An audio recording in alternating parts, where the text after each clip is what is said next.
የሰጠኋችሁ ተቤዥቼሃለሁና አትፍራ፣ በስምህም ጠርቼሃለሁ፣ አንተ የኔ ነህ የሚል ነው።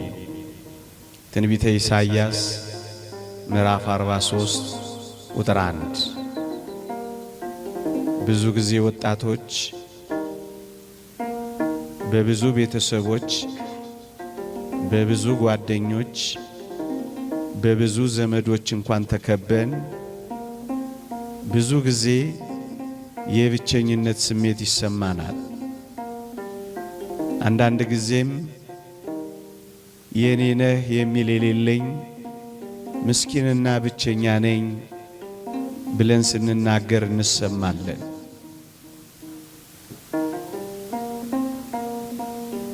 ወላጆቼ፣ ዘመዶቼ፣ ቤተሰቦቼ የኔን ዓለም አያውቁትም። የኔን ዓለም ስለማያውቁት ብቸኛ እንደሆንኩ ይሰማኛል። አካባቢ ያሉ ታላላቆቼ ሁሉ የኔን ዓለም ይጸየፉታል። እኔ የምኖረውን ስለማይረዱኝ ብቸኛ እንደሆንኩ ይሰማኛል። ዓለሜን አያውቁትም ብለን ብዙ ጊዜ ወጣቶች የኔ ነህ የሚል እንዳጣን ስለሚሰማን በድብታና በመቆዘም እንኖራለን። ይህን የእግዚአብሔርን ቃል ላሰማችሁ ፈልጌ ነው። በስምህ ጠርቼሃለሁ፣ አንተ የኔ ነህ የሚል አምላክ አለን። ወጣቶች ልክ ነው። ምናልባት ወላጆቻችን፣ ምናልባት ቤተሰቦቻችን፣ ምናልባት ዘመዶቻችን ወደ እኔና ወደ እናንተ ዓለም አልገቡ ይሆናል። የኔና የእናንተን ዓለም አያውቁትም ይሆናል። ከኔና ከእናንተ ዓለም ርቀው ሊሆን ይችላል። ግን አንድ እውነት ልንገራችሁ፣ የተወደደ መድኃኒታችን ኢየሱስ ክርስቶስ ዓለማችሁን ያውቀዋል። ወደ እኔና ወደ እናንተ ዓለም ወርዷል። ከኔና ከእናንተ ዓለም ጋር ተዋውቋል።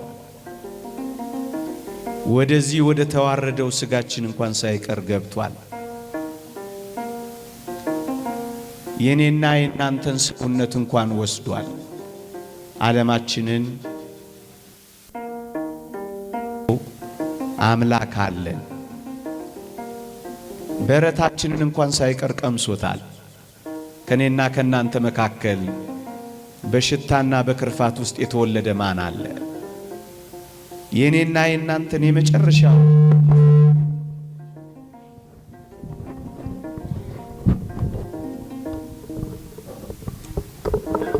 የኔና የእናንተን የመጨረሻውን አስቀያሚ ዓለም እንኳን ሳይቀር ቀምሶታል ጌታችን። በረታችንን ብቻ አይደለም፣ መቃብራችንን፣ አፈራችንን፣ ድንጋያችንን እንኳን ሳይቀር ተንተርሶታል። ሞታችንን እንኳን ሳይቀር ተዋውቆታል። ይሄ ብቻ እንዳይመስላችሁ፣ በበረት በመቃብር ብቻ አይደለም፣ እግር በእግር የገባንበት ሲኦል እንኳን ሳይቀር ገብቶ ሲኦላችንን እንኳን ተዋውቆታል። ወጣቶች፣ ምናልባት ወላጆቻችሁ፣ ምናልባት ዘመዶቻችሁ፣ ምናልባት ታላላቆቻችሁ ዓለማችሁን እንደማያውቁት ቆጥራችሁ ብቻችሁን የሆናችሁ እንዳይመስላችሁ። የኔና የእናንተን ዓለም የተዋወቀ አምላካችን ክርስቶስ ነው አንተ የኔ ነህ የሚለው።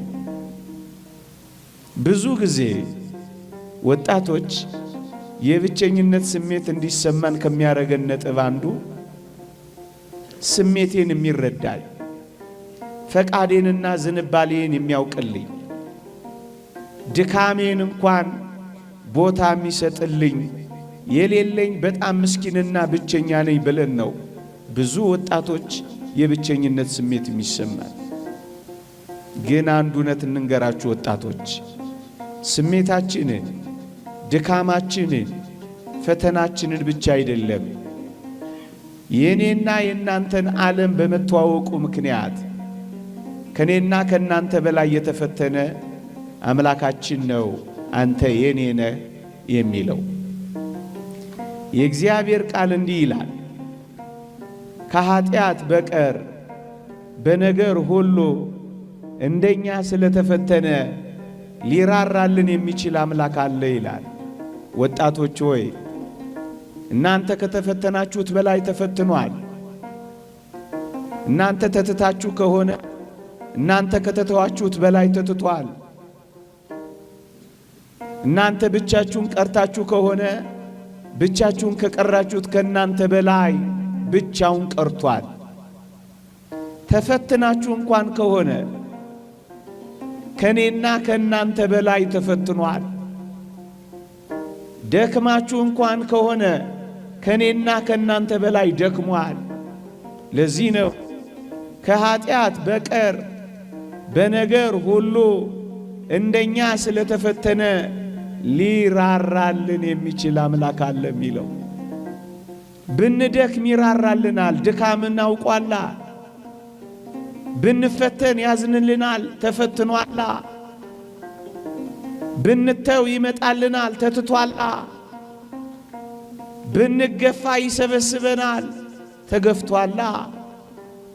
ይራራልናል የሚለው ቃል ምንኛ እውነትና የሚያጽናና ነው። ወጣቶች ከኃጢአት በቀር በነገር ሁሉ እንዳንተ እንዳንቺ የተፈተነ ስለሆነ ይራራልናል። ወገኖች ይሄ ብቻ አይደለም። በተለይ ወጣቶች በወጣትነታችን መደነቅ፣ በወጣትነታችን ትኩረት መሳብ፣ በወጣትነታችን ሊጨበጨብልን ልንሞገስ እንፈልግ ይሆናል። ማንም እኮ ትኩረት የሚሰጠኝ የለም። ማንም እኮ ክህሎቶቼን፣ ጸጋዎቼን፣ ተሰጦቼን የሚያደንቅልኝ እኮ የለም። ማንም ዞር ብሎ እንኳን የሚያየኝ የሌለ ምስኪን ነኝ ብለን እናስባለን። ወገኖቼ አንድ ሌላ እጅግ የሚያጽናና ተስፋ ልንገራችሁ። ተሰጦታችንን፣ ጸጋችንን፣ ፍጥረታችንን እንደ እግዚአብሔር ያከበረ እንደ እግዚአብሔር ከፍ ከፍ ያደረገ ማን አለ? እስኪ ላስታውሳችሁ። እግዚአብሔር በእጁ የፈጠረው እኔን፣ አንተን፣ አንቺን እንጂ መላእክትን ይመስላችኋልን? ለእንስሳት በአፉ ውስጥ ትንፋስ እፍ ብሏልን? ከሰማያት የወረደው መስቀል ላይ የተሰቀለው ለእኔና ለእናንተ ነው እንጂ ለእጽዋት ነውን? የተወደዳችሁ ክርስቲያን ወጣቶች ሆይ አስቡት። ግሩምና ድንቅ ሆኖ የተፈጠረ እንደኔና እንደናንተ ማን አለ? ምናልባት አላስተዋልነው ይሆናል እንጂ እኔና እናንተ ስንፈጠር መላእክት አሸብሽበዋል። እኔና እናንተ መዳናችን ሲጀመር የሰማይ መላእክት አጠገባችን ሆነው ዘምረዋል።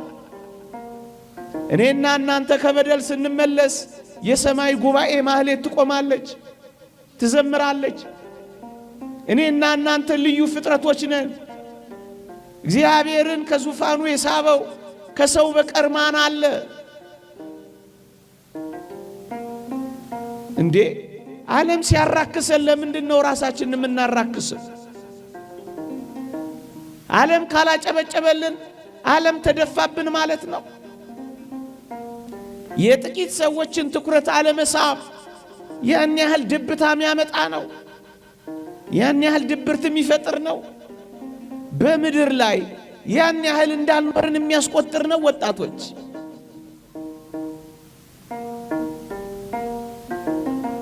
ለዚህ ነው እኮ ዘማሪው ዳዊት ግሩምና ድንቅ ሆኜ ተፈጥሬያለሁና አመሰግንሃለሁ የሚለው።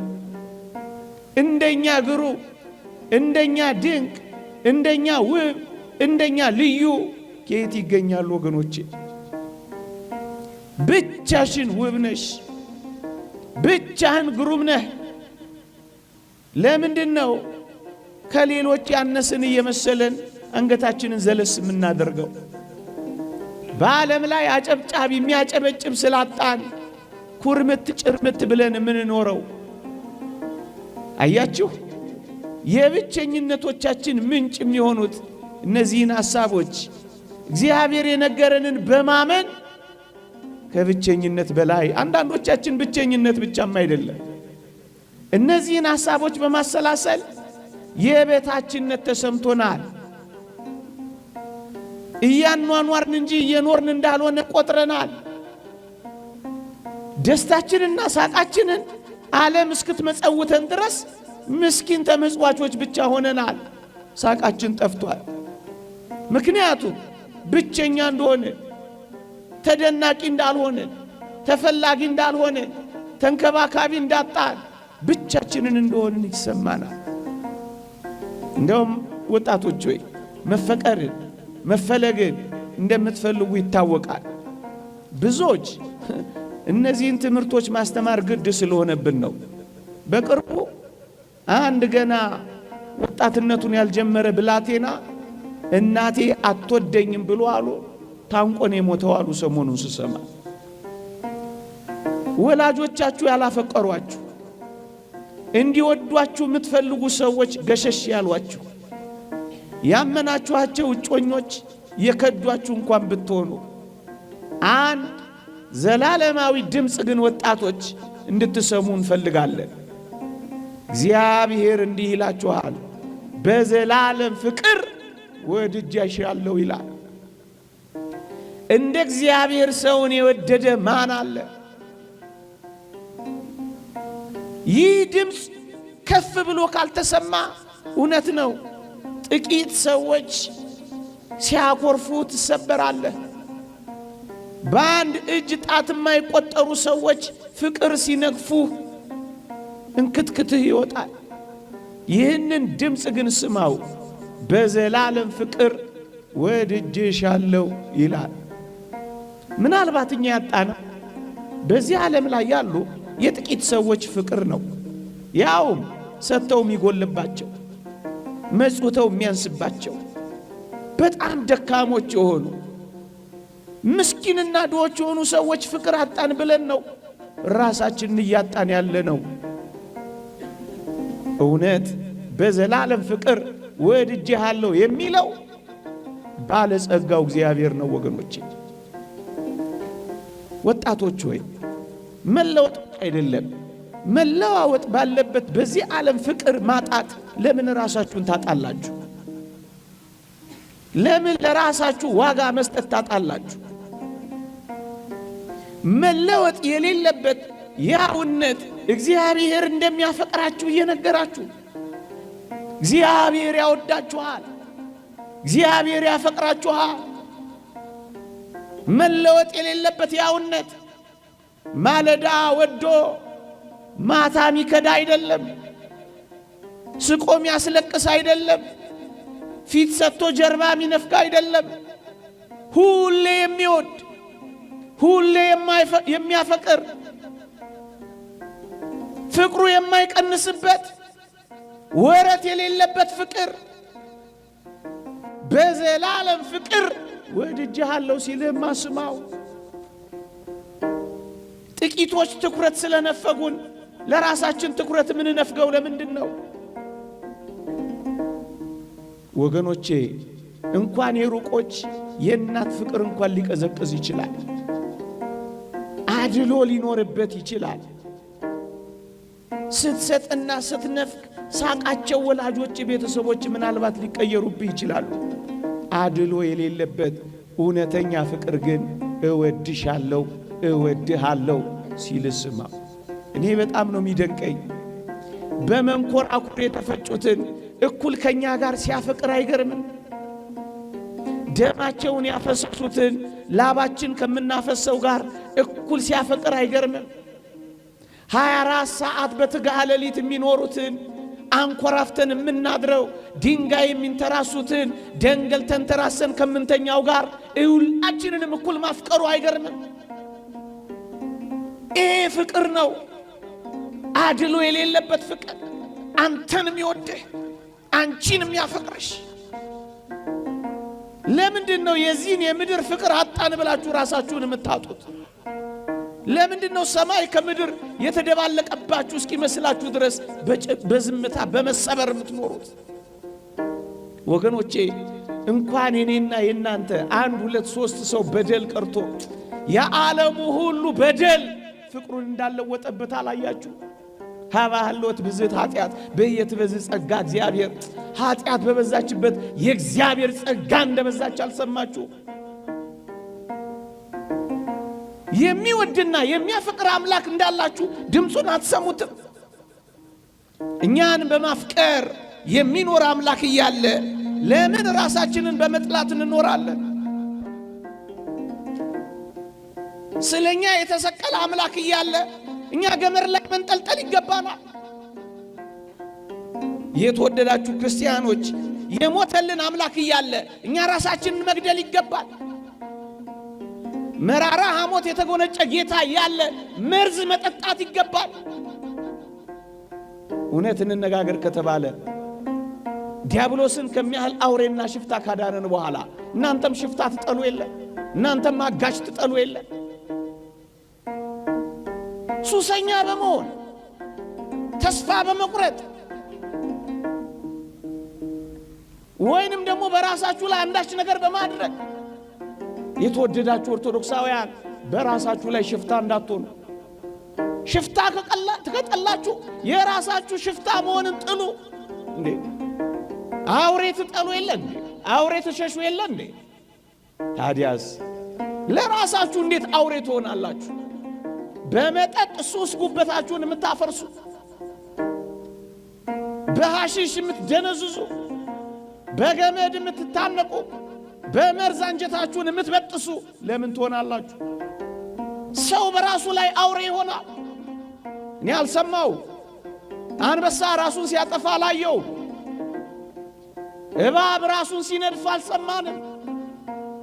ራሱን የሚነድፍ አውሬ ሰው እንዴት ይሆናል? ፍቅር ሳያጣ እንክብካቤ ሳያጣ እንደ እግዚአብሔር ሰውን ያከበረ የለም። እንደ ሰውም ዛሬ እግዚአብሔርን የናቀ የለም። እውነት እንነጋገር ከተባለ በዘላለም ፍቅር የሚወድ አምላክ እያለ ሰው እንዴት ራሱን ይጠላል? ሰው እንዴት ራሱን ዋጋ ያሳጣል? ዓለም ዋጋ ካሳጣችሁ እውነት ነው ብለህ እንዳታስብ። የዓለም መመዘኛ ሌላ ነው። እነዚህን ሁሉ ነገሮች የበታችነት፣ የብቸኝነት፣ አፍቃሪ ማጣት፣ ተንከባካቢና ትኩረት የመነፈግም ነገር እየተሰማን ወጣቶች ሆይ ብዙዎቻችን ዋጋ ቢስ ነን ወደ ማለት እየተንደረደርን ነው። እኔማ ዋጋ ቢስ ነኝ፣ ምን ዋጋ አለኝ?